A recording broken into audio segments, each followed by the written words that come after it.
ആ ഉത്സവത്തിന്റെ പ്രത്യേകത എന്ന് പറയുന്നത് സാധാരണ നമ്മളിപ്പോൾ ഏത് അമ്പല ഉത്സവമായാലും ഒന്നിക്കെ ധ്വജാതി അല്ലെങ്കിൽ പടഹാതി അല്ലെങ്കിൽ അങ്കുരാതി ആ രീതിയിൽ മാത്രമേ ഉത്സവാഘോഷങ്ങൾ കേരളത്തിലെ ഏത് ഉത്സവം എടുത്താലും മതി. പക്ഷെ കൊട്ടിയൂർ ഈ പറഞ്ഞ 3 ഉത്സവ തരംതിരിവിലും ഉൾപ്പെടുത്താത്ത കൃത്യമായിട്ടൊരു ആചാരാനുഷ്ഠാന നിബദ്ധമായിട്ടുള്ള ഒരു ഉത്സവമാണ്. കാരണം നമ്മൾ മറ്റേത് അമ്പലത്തിലായാലും ഒന്നിക്കൽ എഴുന്നള്ളിപ്പ് ഉണ്ടാവും, അല്ലെങ്കിൽ കൊടിയേറ്റം ഉണ്ടാവും. അങ്ങനെയുള്ള ഒരു സാധനവും കൊട്ടിയൂർ കാണാൻ പറ്റില്ല.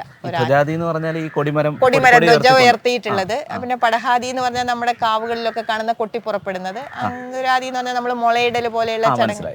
ഈ പറഞ്ഞ ഒരു സാധനവും കൊട്ടിയൂർ ഉത്സവത്തിലില്ല. അത് അമ്പലത്തിന്റെ ഒരു പ്രത്യേകത പോലെ തന്നെ ആ ഉത്സവ ചടങ്ങുകളിലും ആ ഒരു വ്യതിരിക്തത ഉണ്ട്. അതേസമയത്ത് വടക്കൻ കേരളത്തിൽ കാണുന്ന ആചാരാനുഷ്ഠാനങ്ങളുടെ ചെറിയൊരു സ്വാധീനം, എഴുന്നള്ളത്തില്ലെന്ന് പറയുമ്പോഴും അവിടത്തേക്ക് വരുന്ന ആചാരാനുഷ്ഠാനപരമായിട്ട് നടത്തുന്ന കാര്യങ്ങളൊക്കെ എഴുന്നള്ളത്തെന്ന് തന്നെയാണ് പറയുന്നത്. പക്ഷെ ആനയുടെ മേളിൽ തിടം എഴുന്നള്ളിച്ചു കൊണ്ടുള്ള എഴുന്നള്ളത്തായിട്ടില്ല.